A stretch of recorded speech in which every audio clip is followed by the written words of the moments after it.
Assalamualaikum warahmatullahi wabarakatuh. Selamat pagi, siang, malam bagi para penonton sekalian. Selamat datang di channel saya Calsop Anytime. Di mana pada video kali ini saya akan menunjukkan dan sedikit menjelaskan bagaimana cara melakukan instalasi Debian 12 di virtual machine, khususnya di VMware yang akan saya gunakan saat ini. Dan juga tidak hanya sampai instalasi saja, kita juga akan melakukan konfigurasi IP agar apa? Agar kita bisa melakukan ping dua arah antara server di dalam virtual machine dan juga CMD di Windows. Windows yang saya gunakan ini Windows 11 ya. Ya semua itu hampir sama aja sih, jadi ya tanpa basa-basi lah, kita langsung saja ke bagaimana caranya melakukan instalasi tersebut. Ya, pertama apa saja sih yang perlu disiapkan? Udah pasti virtual mesinnya dulu, dan sini sudah ada di laptop saya ini VMware Workstation. Dan yang kedua sudah pasti laptop itu sendiri dan jaringan internet. Kalau ini opsional ya, jaringan internet. Kalau kalian mau menghubungkan ke internet juga kalian bisa menyalakan menghubungkan ke internet, ataupun kalau tidak seperti yang saat ini karena tidak perlu untuk melakukan ping dua arah antara Windows CMD dan server, itu masih belum perlu internet. Dan juga sudah pasti kita memerlukan yang paling penting apa, yaitu aplikasi, bukan aplikasi sih, lebih tepatnya sistem operasi itu sendiri. Dan dimana kalau untuk aku di video ini aku menaruhnya di flash disk, dan ini sudah aku hubungkan flash disknya. Nah, ini ada tulisannya Debian 12 4.4.0 AMD 64 DPD1. Untuk ukuran sistem operasi itu sendiri 3,71 GB. Itu termasuk ringan ya. Oke. Baik, izinkan saya selaku siswa TJKT SMK Negeri 2 Banjarbaru menunjukkan bagaimana langkah-langkahnya. Pertama, kita akan membuka VMware itu tersebut. Ini karena saya sebelumnya sudah ada pernah menginstal, ini sudah ada ya. Tapi kalau misalkan kalian baru pertama membuka VMware, maka tampilannya ini nggak ada, cuma ada home-nya aja. Ini saya coba menghapus terlebih dahulu. Nih, yang ada itu nanti cuma home ini aja sama tampilan kayak gini. Jadi di sini apa yang perlu kita lakukan setelah membuka antarmuka daripada VMware itu, ya di sini sudah bisa kalian baca ada tulisan create a new virtual machine. Langsung saja kita pencet.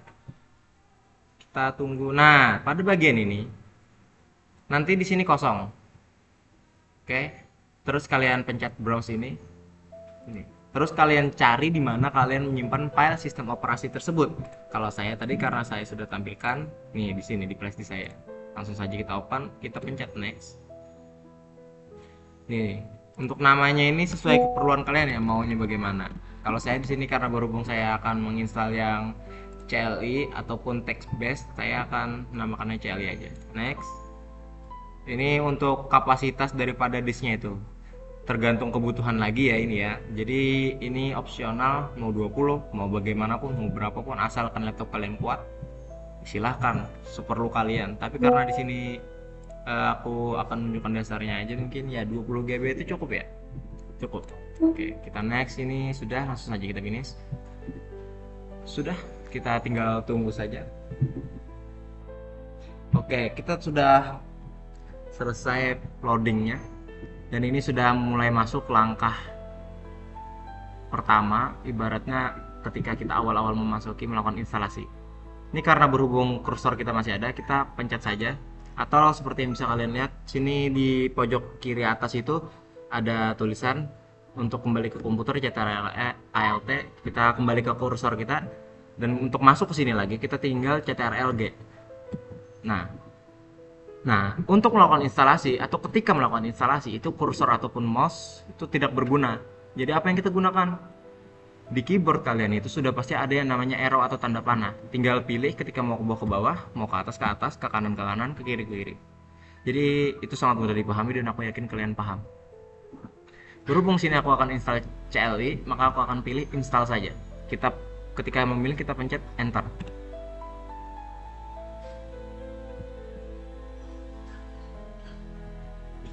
Kita tunggu saja. Jangan langsung dipencet berkali-kali, cukup sekali saja. Oke, untuk bahasa kita pilih English. Untuk wilayah kita pilih other atau yang lainnya. Dan Asia karena kita tinggal di Indonesia. Sudah pasti.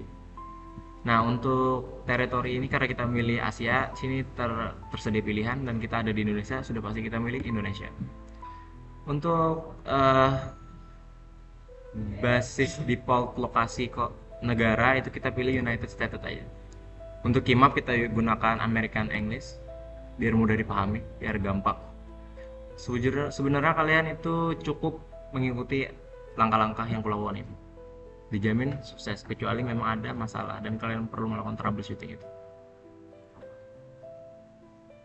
Kita tunggu saja, loadingnya memang agak lama berhubung karena di laptop ini aku menginstal dengan kondisi internet yang terhubung, jadi dia sekalian install sekalian update Debian-nya. Kalau kalian mau cepat ya internetnya putuskan aja gitu, semudah itu.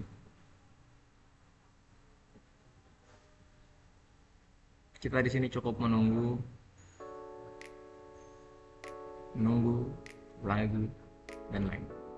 Untuk hostname seperlu kalian perlu seperti apa hostname silahkan. Kalau aku Debian strip Yusuf, enter. Domain name mungkin .com aja, enter. Untuk root password ini ketika kalian ingin masuk sebagai super user, kalau kalian mau tahu apa itu super user bisa kalian cari. Jadi di sini kita menentukan password untuk rootnya itu. Karena di sini aku suka yang simple, aku pilih satu aja, angka 1. Enter, re-enter lagi, satu lagi, enter. Full name untuk user. Oke, aku di sini akan masukkan Yusuf Arya. Sama. Nah, ini beda dengan root password yang tadi. Kalau tadi itu untuk password untuk masuk ke root atau super user, ini untuk masuk ke user biasa. Aku maunya dua, enter. 2 enter, simple.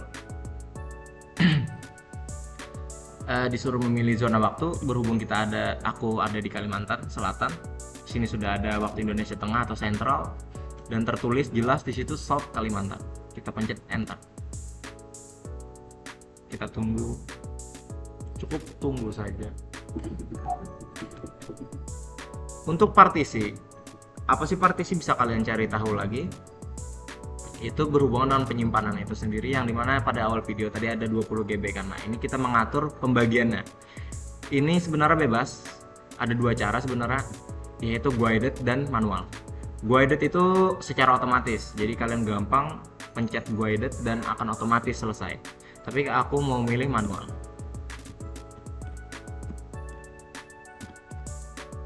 Berhubung ada 21,5 GB, aku akan men-setting 8 GB untuk rootnya. Sekarang kita akan go back dulu tadi kecepatan 5 GB untuk home dan 4,5 GB mungkin buat user ataupun namaku sendiri. Ntar manually Yusuf. Nah, usahakan ada sisanya untuk apa? Untuk swap. Apa itu swap? Itu memori yang bebas gitu. Jadi bisa seluasa lah laptop atau server kalian gitu. Enter, logical, use as-nya ini ubah jadi swap.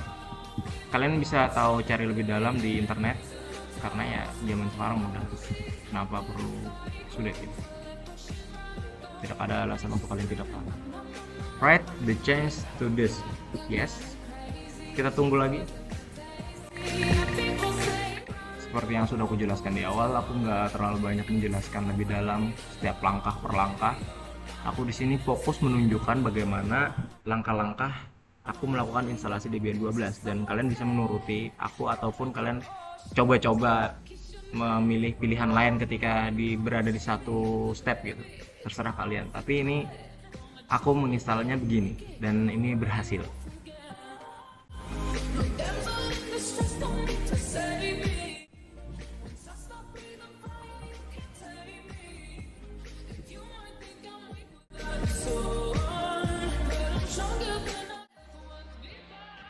biasa melihat kelakuan teman yang sudah terkonsumsi oleh Debian 12 bookworm. Itu bisa dimaklumi. Kelakuannya memang agak lain. Ya, di sini sudah hampir selesai installing the base systemnya. Berhubung aku melakukan instalasi ini dengan file sistem operasinya itu ada di flashdisk, jangan coba-coba sebelum selesai kalian sudah mencabut flashdisk itu. Nanti dia gagal, error. Sudah pernah aku. Jadi ya janganlah. Nah, ini sudah hampir selesai. Untuk step selanjutnya akan kuperlihatkan lagi. Nah, ini paket manager ekstra, scan ekstra instalasi media ini kalau aku pilih no aja, tapi terserah kalian sih, ini opsional. Pencet no. Lalu di sini untuk network mirrornya kita pilih no aja.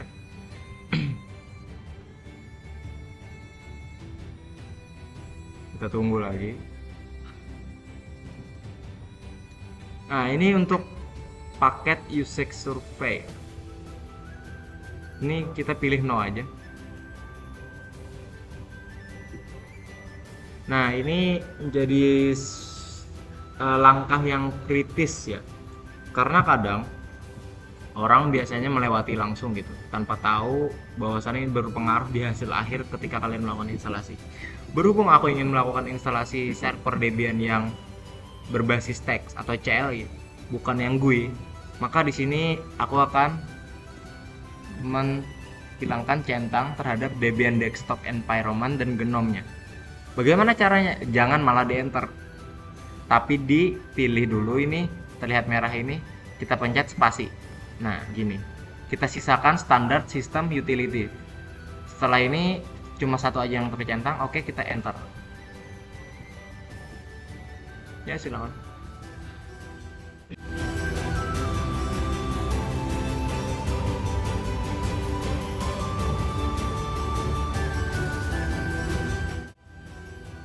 Ya, di sini sudah menginstal grup.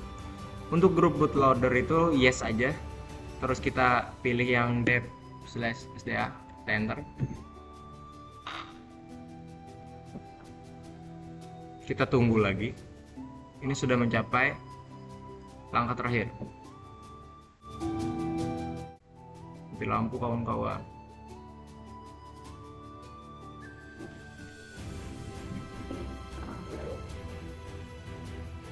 Ini mas.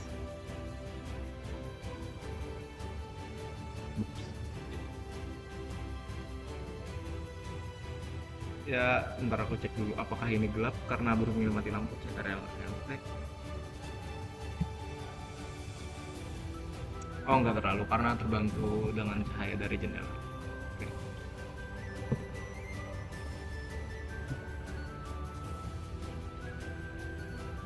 Kita tunggu, proses akhir ini memang agak lama. Finishing ini.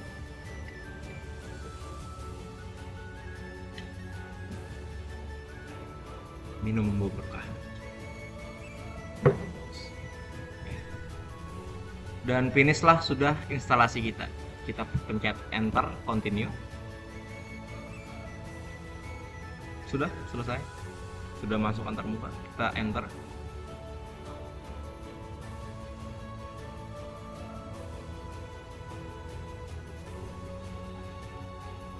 Dan terinstalah Debian 12 kalian. Selamat. Apa yang kita lakukan sekarang? Seperti yang sudah aku bilang di video awal tadi, kita akan mengkonfigurasi IP agar bisa ping dua arah antara Windows CMD dan server. Jadi sebelum kita login ini, kita keluar dulu, power off. Kita tunggu, kita akan mengatur adapter internetnya dulu, ethernetnya lah. Biar apa? Biar jadi host only. Karena kita ingin server itu memiliki alamat IP-nya sendiri. Kita buka lagi VMware-nya. Ini kita klik kanan di sini, terus kita buka setting. ini untuk VMware ya. Untuk VirtualBox mungkin caranya beda lagi karena antar mukanya beda, tapi ya kurang lebih poinnya sama. Kita tunggu. Nah, ini untuk network adapternya kita ubah jadi host only. Oke, dan berhubung sini aku ingin menghubungkannya ke internet, maka aku akan menambahkan satu network adapter lagi, yaitu NAT. Agar apa? Agar bisa terhubung ke internet. Kita seperti biasa loading lagi. Ya, itu bisa dimaklumi.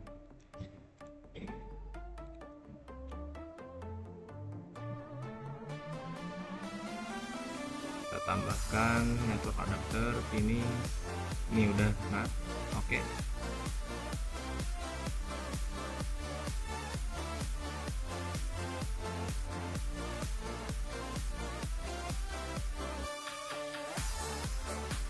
Ini tentang menunggu. Oke, sudah selesai. Kita masuk lagi ke virtual mesinnya, ke dalam servernya.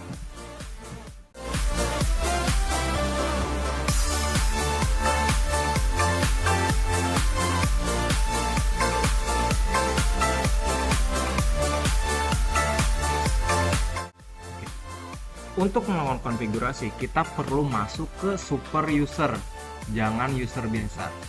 Apa? Yaitu root. Nah, ini password seperti di awal tadi, aku men-setting passwordnya 1. Enter. Masuk. Nah, kita cek dulu nih IP.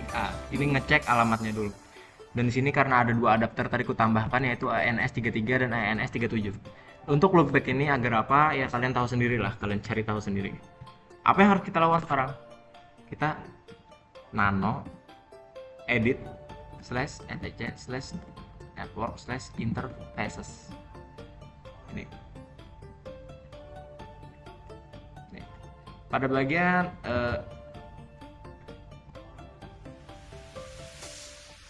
ini kita ubah aja allow hotplug juga bisa, auto NS atau allow hotplug seperti tadi juga bisa, tapi karena aku lebih terbiasa dengan auto, ya udah auto aja.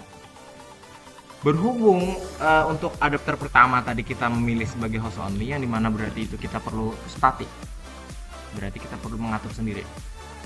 Kita atur addressnya karena aku ingin 123.123.123 aja, titik 1/29. Baru kita atur yang kedua 37 IPS NS37 net DHCP, karena ini untuk internet. Biar lebih mudah aja kita setting menjadi DHCP. Oke. Kita langsung ctrlx, kita pencet Y sebagai yes, lalu kita enter. Habis ini apa? Apakah bisa langsung ping? Oh, tentu saja tidak, kawan. Kita perlu meng-restart dulu. Biasanya kalau terjadi kegagalan ataupun error, biasanya karena kita salah memasukkan huruf ataupun spasi di ketika konfigurasi IP yang di nano tadi, ini akan gagal. Coba kita tes. Oh, berhasil, berarti nggak ada kegagalan. Lalu kita cek lagi IPA apakah terubah. Ini seperti yang bisa kawan-kawan sekalian lihat, bahwa sana IP-nya untuk adapter yang pertama sudah berubah jadi 123.123.123.1, dan untuk yang ketiga ini, adapter kedua ini, yaitu DHCP, dia otomatis. Oke. Sekarang tugas kita apa? Berhubung kita ingin melakukan ping 2 arah antara Windows dan server ini, kita perlu juga mengatur di control panel di Windows. CPA, CPL. Nih, control panel. Kita cari adapter PMNet 1 ini yang ada tulisan VMware Virtual Ethernet Adapter ini. Kita pencet property, kita pilih Internet Protocol versi 4 TCP atau IPv4, kita pilih properties. Berhubung di sini aku sudah pernah mengatur, jadi ya seperti sudah kalian bisa lihat, biasanya awal-awal itu akan kayak gini, obtain IP address automatically, berarti itu yang DHCP. Sekarang kita pilih use the following IP address. Apa yang kita masukkan? Oh, tentu saja alamat IP yang sama. karena di server tadi aku masukkan 123.123.123.1, maka sini aku samakan. Tapi tidak boleh sama dengan alamat yang sana. Berhubung sana 1, ya sudah, sini aku akan pilih 2. Dan untuk subnet masknya, berhubung aku milih /29, maka kita akan pilih subnet 248. Selanjutnya untuk gateway ini opsional lah sebenarnya, tapi aku akan masukin aja kayak gini. Seperti yang bisa kalian lihat, bisa kalian tiru juga, terserah kalian, seperlunya kalian. Ini sudah selesai. Kita buka CMD.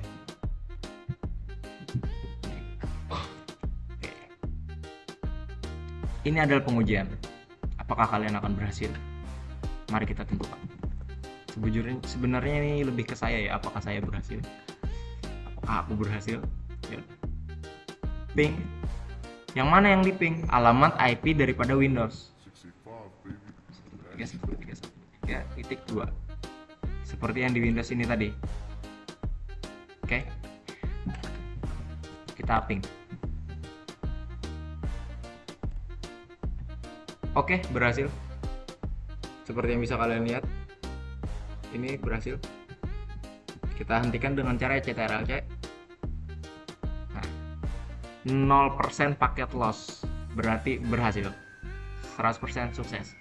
Ini dari server ke CMD. Sekarang bagaimana dengan CMD ke server? Apakah berhasil? Seharusnya berhasil juga. Kalau gagal berarti ada kendala. Kalau gagal ya berarti gagal. Oke, kita ping 1, alamat daripada server itu tadi. Kita ping. Dan berhasil. 0% paket loss. Berarti kalau di pengujian kalian hasil seperti ini, kalian sudah bisa dipastikan berhasil.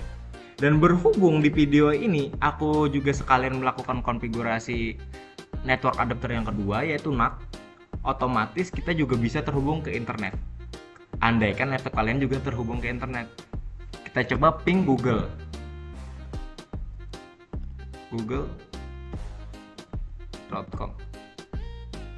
Berhasil. Kita bisa memping ke server google.com. Siapa yang tidak kenal Google sini? CTRL cek. Oke, itu tadi sudah penyelesaian daripada materi yang aku sampaikan di video ini. Jadi kalian ketika melakukan instalasi bisa menuruti langkah-langkah yang kulakukan di video ini, ataupun ya kalian ingin mengimajinasi sendiri gitu, misalnya bisa melakukan sendiri, coba-coba gitu ya, nggak ada salahnya. Tapi kalau aku ya ini caraku dan ini berhasil. Aku harapanku dengan aku membuat video ini banyak orang-orang terbantu dan bisa melakukan instalasi Debian dengan mudah tentunya, apalagi khususnya siswa-siswa pelajar jaringan, sudah pasti. Jadi ya tidak ada lagi yang dapat kusampaikan di video ini. Apabila aku ada salah hilap dalam perkataan aku, mohon maaf sebesar-besarnya. Dengan ini aku akhiri video ini. Assalamualaikum warahmatullahi wabarakatuh.